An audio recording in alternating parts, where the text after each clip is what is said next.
Black the Name by D.B. Halpert. Narrated by the author, D.B. Halpert. Chapter 24. Breaking.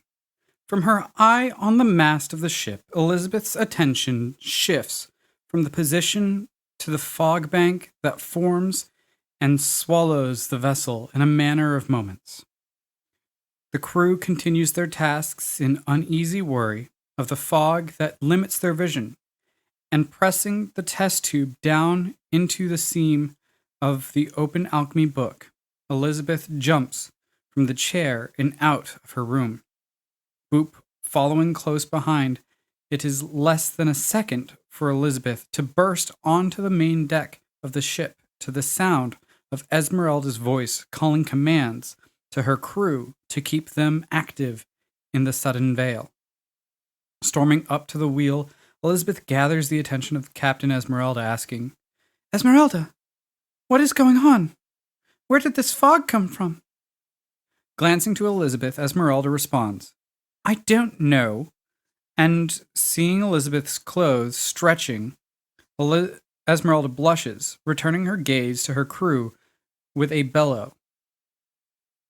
"What are you doing on deck? And what happened to your clothes?" "No, don't answer. It doesn't matter. Get back to your room. I promise anything that might happen, we can take care of it. You and your pet would just be a distraction for the crew." At that instant, one of the crew stood next to the side railing, calling up to the captain. "Captain, there's some kind of vessel off the starboard side." "Crew count?" Esmeralda calls back, asking. "Just one, Captain. Seems to be staring." "Crew, we are about to be boarded," Esmeralda just calls out before launching from the water. Several fish-like people leap easily onto the ship. Green, slimy scales sit as the skin of the fishy fiends. The strange, monstrous humanoids menacingly growl in a strange gurgle through jagged teeth set in heads reminiscent of wrangler fish.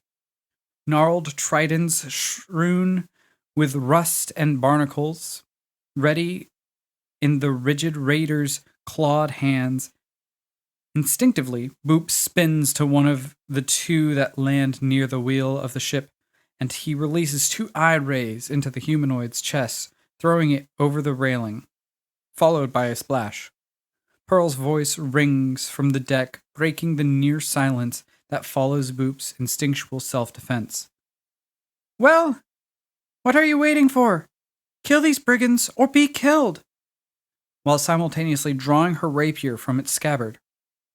Esmeralda calls out to her crew immediately after Pearl in agreement. "You heard her! Fight!" With a unison cheer from the crew, they draw blades and leap into clashing conflict across the deck of the trading ship. Elizabeth and Boop jump, sliding through the railing toward the main deck, dropping down in front of the door to the rooms when Pearl calls out and up with an upward glance. "How many, Crow?" "6 by the count." "6 by the count?" A squeaky male voice calls out from the crow's nest before the crack of Aldrin's rifle rings through the fog. With a laugh in his voice, Aldrin calls back, "Make that 5." Elizabeth points to one of the creatures, directing Boop to attack, and he does, zipping forward, yipping, and a blast of chilling ray into the monstrous person's chest, followed by a ray of negative energy that causes the flesh under a thin layer of frost to begin to decay. In that moment, with her hand extended, Elizabeth sees in a flash of memory the image of her becoming a being like Boop, but larger. In the flare of combat, Elizabeth can't help but think how good it would be to be a creature, that creature, to have complete control over the type of innate power Boop possesses. Elizabeth is shaken from her daydream almost immediately after it started by the man in the crow's nest calling down, "Captain! More fish savages incoming!" Almost on cue, in powerful bounds, 4 more of the fish-human hybrids land on the ship, bringing their number to outweigh the meager 8 people aboard the craft before the attack. 2 of the new combatants, almost feminine in structure, raise their tridents above their head and begin chanting in the strange, gurgling language they seem to speak. Wind begins to spin powerfully across the deck of the ship, but in the same moment, the sails of the ship lose their wind, sagging down like curtains as an effect of the obvious magical chant. Auburn raises and releases 2 arrows that pierce the shoulders of one of the burlier savages, forcing it to drop its trident. Undeterred, the ravaging fishman, unable to use its arm, lunges at Auburn, clasping his shoulder tight with its jaws, piercing his flesh with its teeth. Grunting, Auburn looks at Elizabeth across the deck and, yelling at her, calls out, "You can help, or at one time, you know." The chaos around her, Elizabeth only barely hears Auburn, and his words focus her on the desire to help. Taking a deep breath, Elizabeth begins bringing her hand together and lets her mind go blank to let the magic within her flow. But the instant she exhales, the image flashes in her head again of becoming like Boop. Her hand extended, dancing in a pattern she hasn't performed before, and a glyph forms in the air before her with a central sigil that almost looks like Boop, but with 8 eye stalks instead of 4. The amulet, still strung around Elizabeth's neck, hidden under her top, flashes, causing 4 of the eye stalks on the central sigil to glow more brightly. The wind gusting from the chanting fish people parts around Elizabeth, with a vortex wrapping her and whipping the moisture from the deck and the air into an obscuring barrier between her and everything else before she begins to slowly lift into the air. Following a strange instinct, Elizabeth pulls her arms and legs in toward her core as she lifts, and the glyph drifts to have her as its center before it begins to toss and spin around her. Elizabeth feels the magic take hold in her, causing her to experience a numbness that spreads through all of her body. Piercing through the veil of numbing tingling, a surge of pain washes in a wave in Elizabeth's form as her bones suddenly crack, become dust within her. Elizabeth's flesh and clothes become like putty, fusing together like into a singular amalgamation, bonding tighter with each pass of the magical glyph over her. Elizabeth floats several feet in the air, and the cascading orb cyclone around her, peeking over the edge of the wheel's deck, tossing the captain's coat as she lunges for one of the fish people with her blade. Seeing the spherical cascade of magic air rising, one of the fishmen heaves its trident for Elizabeth. In the 3 seconds Elizabeth's magic took form in her, lifted her, and began transforming her, the split moment that the trident flies through the air toward her mass feels longer than it all. Without notice, Elizabeth feels a sharp pain, different than the searing throbbing of the magic transformation happening. The tips of the trident break the surface of the orb Elizabeth has become. In the same moment, that long tentacle eye stalks extend from her. A flash and a burst of force echo out as the glyph shatters and the magic is broken, gathering the attention of everyone on the ship and ceasing the brawl for a short moment. Elizabeth is thrown to the deck, her arms and legs tear painfully from the mass that she had formed into, and she quickly, with the remnants of the magic falling around her, morphs back to how she was before attempting the the polymorph magic. Aldred punches one of the fish people with a gauntlet that discharges an electric burst, which launches the aggressor from the deck. At the same time, Auburn draws his blades and drives one of them into the chest of one of the chanting fish people, dropping it to the ship's deck, dead. Turning past Elizabeth, Auburn, parrying a trident, grumbles under his breath, "Oh, bless!" as he turns to see her pushing herself from the ground. The remaining fragments of magic amplify Elizabeth's senses only enough where she is able to hear Auburn with the same clarity as if he was stood directly next to her. Standing in anger at Auburn's comment, Elizabeth whips through the door behind her and storms to her room. There, in the seam of the magic alchemy book, the tempting brown potion sits where Elizabeth left it. Lifting the test tube up, Elizabeth stares again into the thin liquid, looks down at herself, and she goes to set the test tube back when the ship lurches, and through her third eye she sees a massive fish person, twice the size of the others, land on the deck. Elizabeth falls onto the desk, watching the four-armed, powerful creature skewer its trident through the thigh of one of the crew members, hoisting him into the air. In the same moment, Elizabeth watches Auburn, in a single movement, remove the wrangler head of another fish person, grab his bow from the deck, and shoot an arrow that pierces another through the chest, causing it to drop to its knees and onto its face on the wooden boards. Aldrin's rifle flashes, sending a bullet into the large, dominating fish person's shoulder with explosive force. Seeing Auburn strike with so much confidence, having driven her away, Aldrin not even noticing her gone, Elizabeth uncaps the test tube and swallows its contents. Pearl kicks off the mast over the charging trident wielder and inserts her rapier into the chest of another. Seeing this, Elizabeth's head clears from an anger that was driving her actions, and looking at the empty test tube in her hand, she begins to panic. Shoving the empty test tube and the test tube containing the same formula deep into her bag, Elizabeth hurriedly pins her door closed with the chair and begins taking off her already tight clothes, realizing that what drinking the potion might do to her.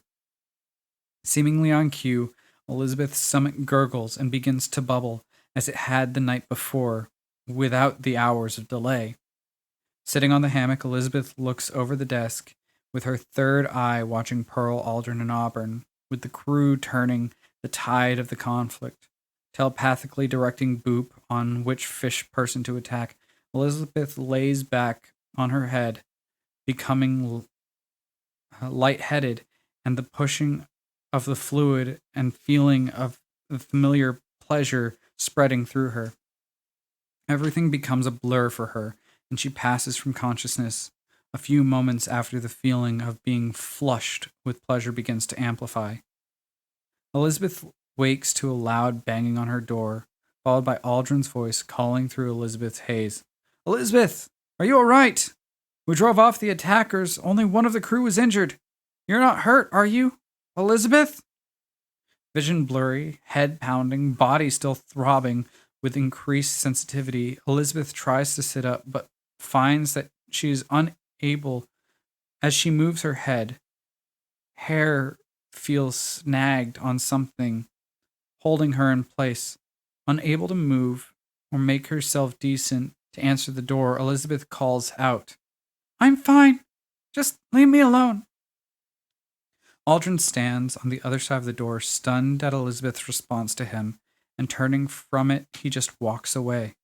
Elizabeth struggles to try to get her hair free, but unable to turn her head, she can't see what it is being tangled upon, and finds no success in loosening the hold. An hour more passes, with Elizabeth struggling to free herself without simultaneously ripping her hair from her scalp. All the while, she remains lightheaded and nauseous, with a hungry growl bellowing from her stomach every few seconds. The light of the sun begins to dim through Elizabeth's window when another knock on the door thumps. Pearl's voice calls in. Lizzie, I talked with Aldrin. I'm not here about that. Are you hungry? Yes, but I can't move, and I'm pinned my chair against the door. Elizabeth responds meagerly. A second of silence ends with a powerful slam against Elizabeth's door. From the hall side of the door, Pearl freezes in place with her shoulder pressed into the source of the slam, silently mouthing, "Ow!" in pain from having thrown herself full force against the wood.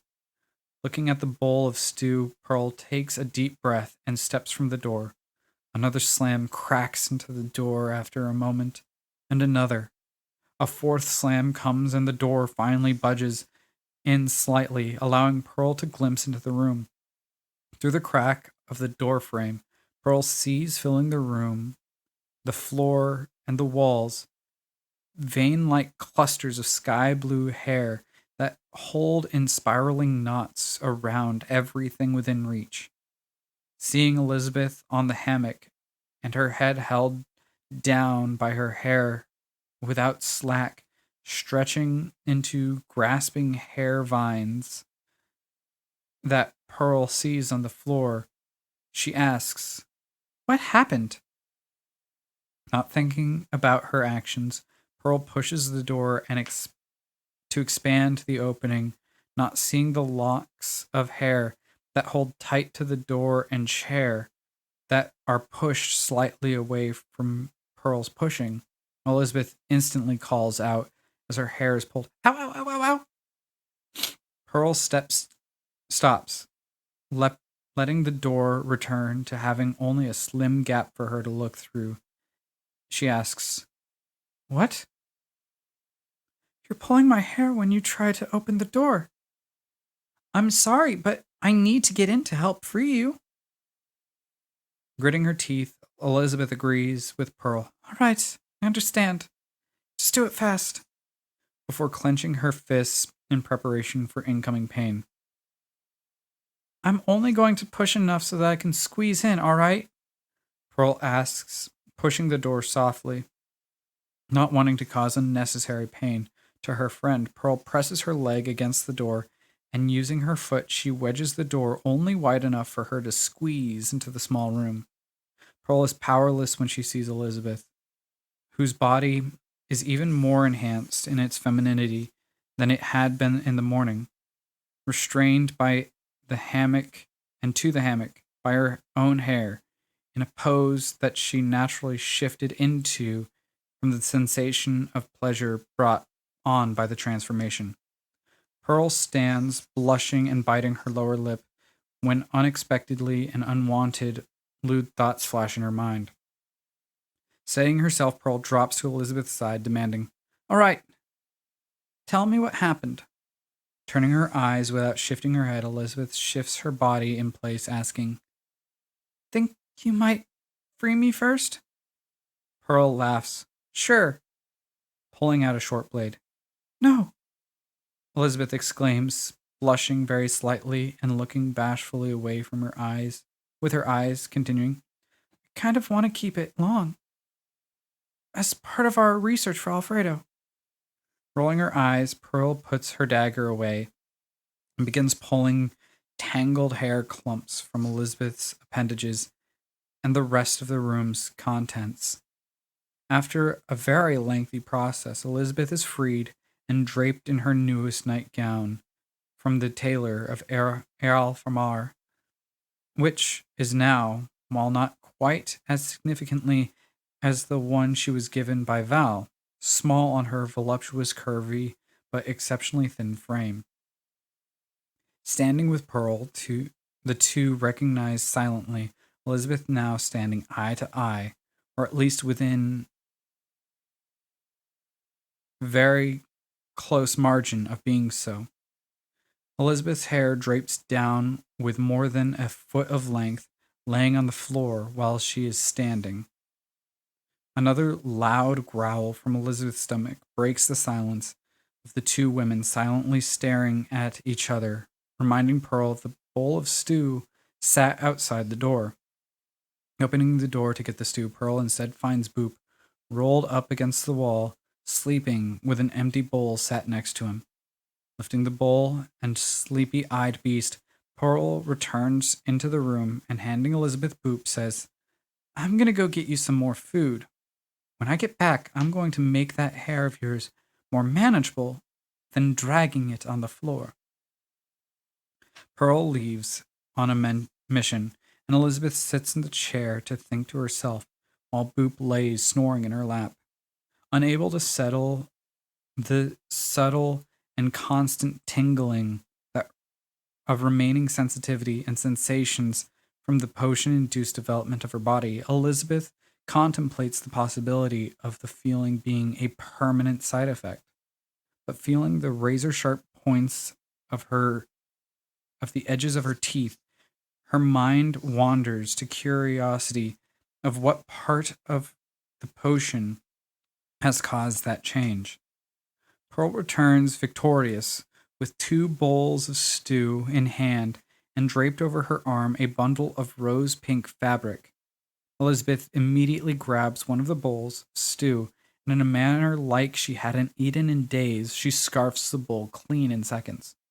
Wiping the corners of her mouth clean with her fingers, Elizabeth asks, "What's that?" before taking the second bowl from Pearl.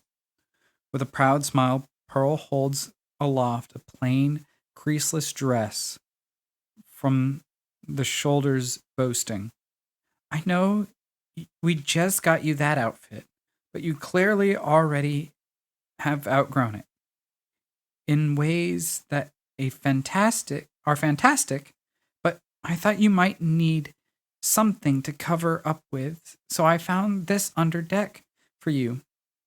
It might still be a bit snug in some places and loose in others, but there is more material down there, so we can try alter it if you have something to wear besides your nightdress until we can get you another outfit." Throwing the dress onto the hammock, Pearl gestures for Elizabeth to stand. Bowl in hand, Elizabeth stares with curiosity at Pearl and follows the instructions. With Elizabeth standing, Pearl whips the chair around behind her, and in the same movement, she spins Elizabeth to face away from her. With a gentle press on the shoulders, pushes Elizabeth to her knees while simultaneously sitting in the chair. Bowl of stew in her hands, Elizabeth asks, "What are you doing?" Leaning to be in Elizabeth's peripheral vision and segmenting the long sky blue hair into her hands, Pearl explains, "Well, it's been a while since your hair was braided, and it might be our only hope to get it off the floor while letting you keep it." The two sit in the room for some time, with the light coming through the window becoming non-existent. With night falling on the seas, the ship sails. After an hour or more Pearl weaving exceptionally long locks of hair into a single hefty braid tied near its end with a pink ribbon she brought with the dress, Elizabeth asked her, "The person who was hurt, is he okay?" "Well, he is hurt pretty bad, but they think he'll live. We only have 2 weeks of our first stop apparently." Standing, Elizabeth steps to the door and asks Pearl, "Can you take me to him?" "Sure," Elizabeth responds, semi-confused, but before leading Elizabeth to the lower deck. Candlelight flickers illuminating the lower deck, split into 2 sections, one filled with crates and barrels, the cargo of the voyage, and the other, much smaller section, with makeshift hammock beds hung in it and the candlelight source. One of the hammocks sags with a man, wounded, laying in it. He groans, shifting in pain-induced nausea as Elizabeth steps to his side. Dazed, the man stammers, seeing Elizabeth in her nightgown approach him. "So, this is it. I'm dying. All right, then. Take me away, sweet angel. Confused, Elizabeth examines the room and begins cleaning it the way she was taught by Bartholomew, explaining, "You're tired. A wound like this caused you to lose a lot of blood. I'm not an angel. You are awake, and you are going to live. I'm just going to clean the wound. It might sting, but this will help with the pain later." Nodding, the man welcomes the beautiful woman's touch, allowing Elizabeth to wash the wound and apply a new bandage, while she whispers prayers to Archangel for protection in the language of the heavens. The sounds like those of a hymn, even when just spoken. With a new bandage tied to the man's wound and her prayer finding its end, Elizabeth feels an energy she hasn't felt within her for some time, which dances with a warmth to her fingertips, causing them to glow with a brilliance like that of the magic she uses to cause objects to glow. Laying her hand on the wound, the magic fuses with the man's form. The bandage hides beneath it, the wound closing. As the light fades to non-existence, so too does the wound heal rapidly, removing weeks from the time it will need to naturally heal. With sudden relief from his pain, the crew member drifts to sleep, and Elizabeth and Pearl leave him to rest, returning to their rooms for the evening. Before separating to sleep, Pearl stops Elizabeth from entering her room, saying, "Lizzie." "Yeah, Pearl?" Elizabeth responds, hand on the knob of her door. I just wanted to say, you're amazing. Don't let Auburn's drunk stupidity convince you of anything other than that, okay?" With her cheeks blushing, Elizabeth lets a smile grow before she responds, "Okay." Then entering her room, she sits at the desk and records the effects of the replica formula. After she finishes recording the effects and side effects she has been able to observe, Elizabeth moves the dress onto the desk and climbs into the hammock bed.